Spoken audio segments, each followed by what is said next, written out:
कुछ लोगों का ये मानना है कि भूत प्रेत और आत्मा हर जगह मौजूद होते हैं। पर कुछ ऐसी जगहें हैं जहाँ पे उनकी हरकतें बहुत ही बढ़ जाती है और लोगों को परेशान करना शुरू हो जाती है। आज मैं आपको गुजरात के कुछ ऐसे जगहों के बारे में बताने वाला हूँ जहाँ पे भूतों की हरकतें बहुत ही ज़्यादा देखने मिलती है। कई सारे लोगों का ये मानना है कि उन्होंने वहाँ पे भूत देखा है।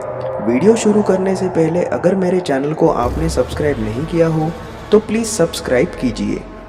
दुमास बीच बहुत ही प्रसिद्ध है उसकी सुंदरता के लिए और उसके ब्लैक सैंड के लिए। पर लोगों का ये मानना है कि रात के वक्त यहाँ पे टहलना बहुत ही खतरनाक साबित हो सकता है, क्योंकि लोगों ने अक्सर यहाँ पे कुछ पैरानॉर्मल एक्टिविटीज़ देखी है।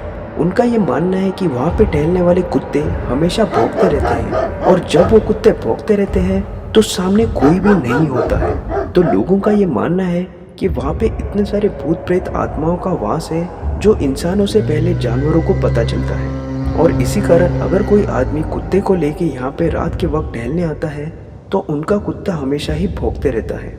जो लोग दुमास बीच पे रात के वक्त गए हैं उन्होंने बहुत सारे पैरानॉर्मल एक्टिविटीज़ देखे हैं और दुमास बीच पे रात के वक्त जाने की ज़रूरत आज भी कोई नहीं करता। और इसी तरह दुमास बीच उसकी पैरानॉर्मल एक्टिविटीज़ के लिए जाना जाता है। गुजरात टेक्नोलॉजिकल यूनिवर्सिटी लोकेटेड है अहमदाबाद में। वहाँ पे पढ़ने वाले बच्चों और एम्प्लॉयज़ का ये मानना है कि वहाँ पे एक औरत की आत्मा भटकती है और वो उन्हें बहुत ही परेशान करती है।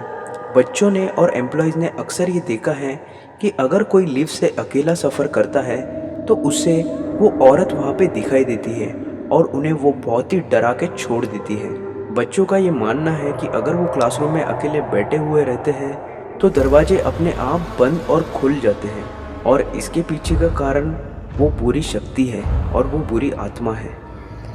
एम्प्लॉयज़ का ये मानना है कि अगर वो एक जगह पे बैठे रहते हैं तो उनके सामने का फर्नीचर अपने आप हिलने लगता है और आगे पीछे सरकता है। कुछ एम्प्लॉयज़ और कुछ बच्चों ने उस बुरी आत्मा को देखा है, इसीलिए कुछ बच्चे और कुछ एम्प्लॉयज़ वहाँ पे सहमे हुए रहते हैं और इसी कारण गुजरात टेक्नोलॉजिकल यूनिवर्सिटी भी एक हॉन्टेड प्लेस में गिना जाता है। बगोदरा राजकोट रोड। बगोदरा एक स्मॉल टाउन है जहाँ से NH 8A जो कि है राजकोट रोड पास होता है। लोगों का ये मानना है कि रात के वक्त में यहाँ पे जाना बहुत ही खतरनाक है, क्योंकि वहाँ पे कुछ चुड़ैल रास्ते में खड़े रहते हैं और जैसे ही उनके पास जाते हैं वो वहाँ से गायब हो जाते हैं। लोगों ने अक्सर ये देखा है कि रात के वक्त में कुछ औरतें भीख मांगने के लिए वहाँ पे खड़ी रहती है और जैसे ही उनके पास कोई जाता है वो वहाँ से गायब हो जाती है।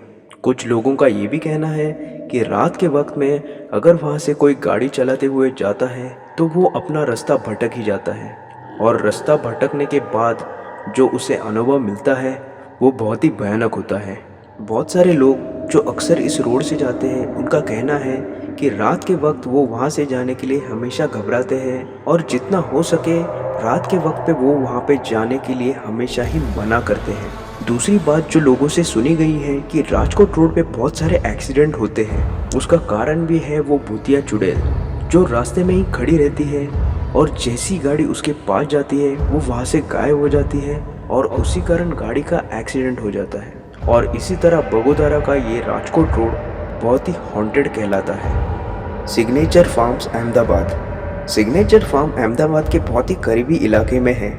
कहा जाता है कि वहाँ पे अगल बगल में बहुत कम इंसान रहते हैं। वहाँ पे रात के वक्त जाना जितना भयानक है उतना ही दिन के वक्त जाना भयानक है, क्योंकि वहाँ पे बहुत सारे स्कल्पचर और स्टैचूज और मूर्तियाँ हैं। कहा जाता है कि उन मूर्तियों को बीच में से ही काट दिया गया है, जिसके कारण वहाँ पे जाके बहुत ही भयानक लगता है। लोगों का ये मानना है कि वहाँ पे बहुत सारे भूत प्रेत आत्माओं का वास है। अक्सर वहाँ पे बहुत सारे घोड़ों की भी मूर्तियाँ हैं और उन घोड़ों की भी मूर्तियों को बीच में से ही काट दिया गया है। वहाँ पे लोगों का ये कहना है कि रात के वक्त में बहुत सारे घोड़े दौड़ते हुए उनकी तरफ आ रहे हैं, ऐसा आवाज़ उन्हें सुनाई दिया है, पर असल में वहाँ पे कोई भी नहीं होता है। लोगों का ये मानना है कि बहुत साल पहले यहाँ पे लोगों को मार दिया जाता था और इसके कारण सिग्नेचर फार्म्स जो कि अहमदाबाद के नज़दीकी एरिया में है बहुत ही हॉन्टेड कहलाया जाता है। अवध पैलेस राजकोट। अवध पैलेस बहुत ही बड़ा मैंशन है जो कि राजकोट में है। कहा जाता है कि वहाँ पे आज के वक्त में कोई भी नहीं रहता, क्योंकि वहाँ पे रहने वाले लोगों का ये कहना है कि एक लड़की का वहाँ पे रेप हो चुका था और उसकी वहाँ पे हत्या करके उसे वहाँ पे ही जला दिया गया था। और इस घोर कृत्य के कारण आज भी उस लड़की की आत्मा उस अवैध पैलेस में घूम रही है और लोगों का ये कहना है कि जो भी वहाँ पे जाएगा उसे वो लड़की नहीं छोड़ेगी, उसे मौत के घाट ज़रूर उतार देगी। और इसीलिए अवैध पैलेस आज भी अनऑक्यूपाइड रहता है, आज भी कोई आदमी वहाँ पे रहने नहीं जाता है। और इसी तरह अवैध पैलेस राजकोट में बहुत ही हॉन्टेड जगह कही जाती है, सिंधरोद वडोदरा। कहा जाता है कि सिंधरोद एक गांव है जहाँ पे एक डैम है। बहुत सारे लोग शाम के वक्त में वहाँ पे विजिट करते हैं क्योंकि वो बहुत ही शांत जगह है। पर जितनी वो जगह शांत है उतनी ही वहाँ पे भूत और आत्माएं हैं। लोगों का ये कहना है कि वहाँ पे एक लड़की जो सलवार कमीज और अपने मुंह पे दुपट्टा लिए घूमती है, वो लोगों से अक्सर ये कहती है कि किसी लड़की के साथ इस गांव में प्रवेश ना कीजिए। कौन है वो लड़की और क्यों वो लोगों को कहती है कि किसी लड़की के साथ इस गांव में प्रवेश ना कीजिए? क्या है वो सिंधरोद गांव में? लोगों का ये मानना है कि वहाँ बहुत सारी भूतिया घटनाएं घटी है और लोगों को मार दिए जाने की भी घटनाएं घटी है और इसीलिए लोग वहाँ पे जाने की ज़रूरत आज भी नहीं करते। और इसी तरह सिंधरोद गांव भी बहुत मिस्टीरियस जगह रह जाती है गुजरात की। तो ये थे कुछ हॉन्टेड प्लेसेस गुजरात के। दोस्तों, मैंने आपसे पहले भी कहा है कि भूतों पे विश्वास रखना या न रखना आप पे डिपेंड करता है। अक्सर कई सारे लोगों ने भूतों का सामना किया है और उन्हीं सारी कथाओं को मैं आपके सामने लेके आ रहा हूँ। अगर मेरा वीडियो आपको पसंद आता है तो प्लीज़ मेरे वीडियो को लाइक कीजिए और प्लीज़ उसे शेयर कीजिए। और अगर मेरे चैनल को आपने सब्सक्राइब नहीं किया हो तो प्लीज़ सब्सक्राइब कीजिए। तो दोस्तों, मिलते हैं अगले वीडियो में। तब तक के लिए धन्यवाद।